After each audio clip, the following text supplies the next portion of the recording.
paper puts out a definition, I believe, a broad definition of diaspora as migrants and second and third generations.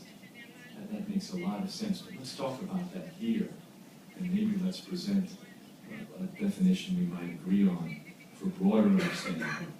How do we focus on commonalities when sometimes diaspora groups in the same country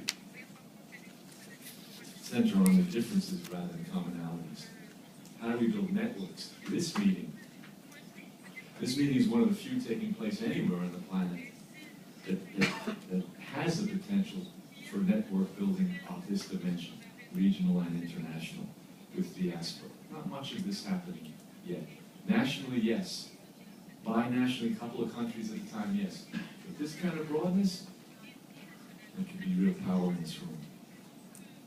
The questions that diaspora surely ask yourselves, but need to ask and reflect on more.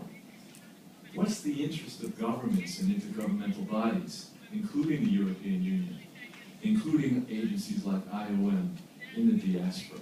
What's their interest? And then what's our interest as migrants and diaspora associations? What's our interest and where do they meet? Where do they meet? The common interest, there's work we can do together there. And then how do we push governments and agencies more in the directions we want?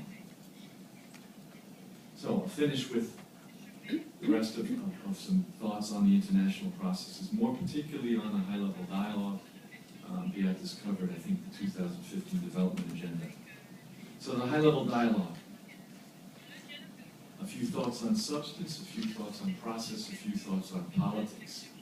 So on the substance, four things seem to be settled at the international level, at least, since the first high-level dialogue in 2006. The first, what kind of development are we talking about?